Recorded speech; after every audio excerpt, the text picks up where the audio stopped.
Hi, welcome to our daily encounter. In our reading today, friends are mentioned several times. In chapter 17 and verse 9, it says, "He who conceals a transgression seeks love, but he who repeats a matter separates intimate friends." And in verse 17 of that same chapter, it says, "A friend loves at all times, and a brother is born for adversity." And then in chapter 18 and verse 24, "A man of too many friends comes to ruin, but there is a friend who sticks closer than a brother."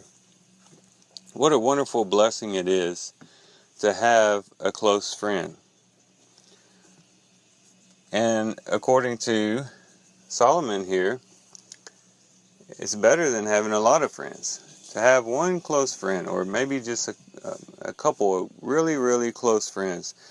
The type of people who would be there for you in not only the good times and the joyful times and the laughter, but also be there for you in adversity, in the difficult times, in the times filled with sorrow.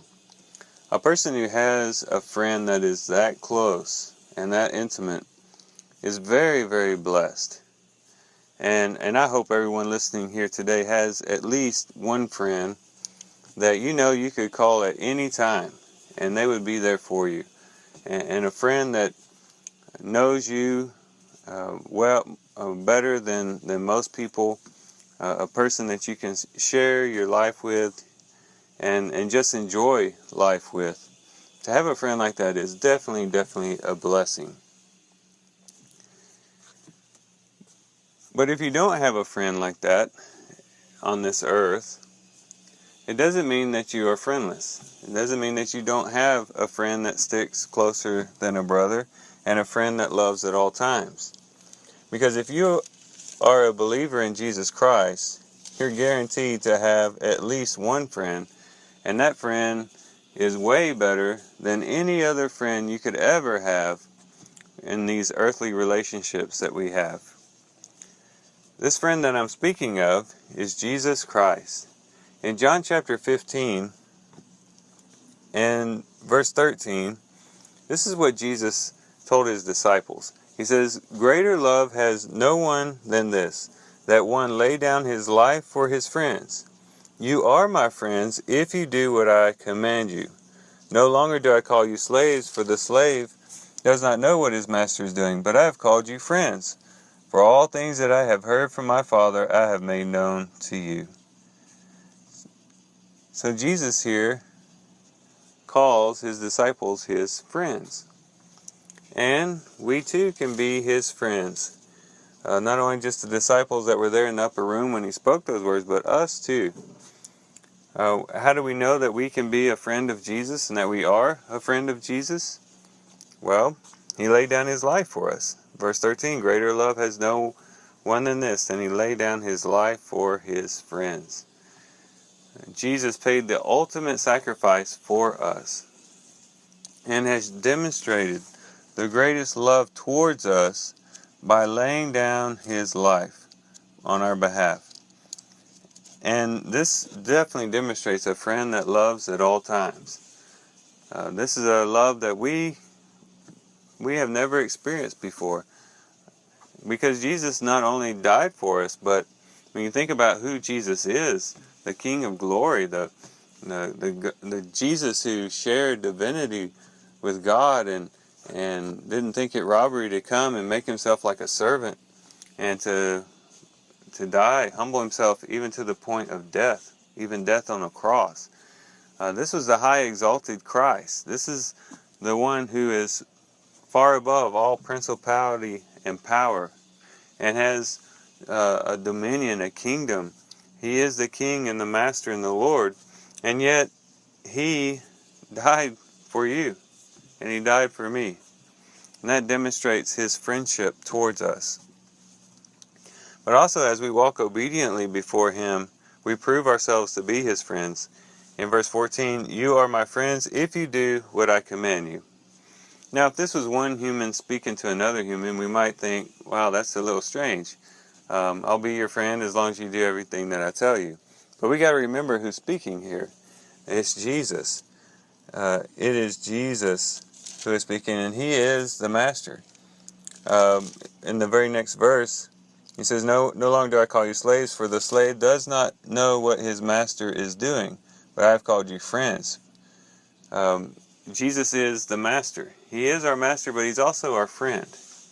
And we know what the master is doing. He's revealed to us his will, his purpose, his design, and therefore he is our friend. He proves himself to be our friend. But we have to be obedient to him and recognize, yes, he is our friend, but also our master. I don't know if you've ever been fortunate enough to be friends with a boss at work. It is a wonderful relationship to have with the boss if you can be friends with them and still maintain a good relationship on the job site. But there's always this line you don't cross. Even though you're friends with the boss, you still know that you have to be obedient to them. Otherwise, you can't really say that you're their friend. You can't say, well, yeah, me and the boss are friends, but I never do what he tells me, and I always do the opposite of what he tells me. Of course not. If your boss is your friend, it's naturally implied that you do what he tells you to do. Otherwise, that friendship would be tarnished. Well, the same thing is true with Jesus. We prove to be his friends, and we show to be his friends by being obedient to him. We can't say, oh yes, I'm a friend of Jesus, me and Jesus are friends, but I don't really ever do what he tells me. I don't really listen to the Bible, don't really do what it tells me, don't really pay attention to what Jesus' will is for my life. I just kind of do my own thing. And we may not ever be so bold as to say those things, but that might be our attitude. And we can't call ourselves friends with Jesus with that type of attitude. So he's saying that you are my friends if you do what I command you. The two go hand in hand. And so I just want you to focus on and think about what a wonderful blessing it is to have Jesus as your friend. A friend, a companion, someone to walk through this life with. Someone who can be there to hold your hand and to hold your heart when you're hurting. A friend that is there to be joyful with you in the good times. A friend who knows you more intimately than anyone else on this earth. A friend who is always present with you, that never leaves your side. With our friends, we go, we see them, and then at some point we have to leave. At some point we know that we will be separated by death from our friends, but not so with Jesus. He is with us now, and he will be with us tomorrow and forevermore, even unto eternity. And so let's praise God that we have such a friend in Jesus. What a friend we have in Jesus. And let's just be thankful for that today. And spend time with Jesus. I don't want to forget to mention that. You know, if you have a friend and he's there by your side, wouldn't it be rude for you just to ignore him all day long? Even though he's there right beside you, you just don't ever speak to him, you don't ever acknowledge him. You know, if we really consider Jesus our friend, we need to spend time with him. Step away for a few moments just to think about him and to sit at his feet. Spend some time reading his words as revealed in the Bible. Spend time with Jesus today. Prove that he's your friend by desiring time with him. Well, thank you guys for listening in today.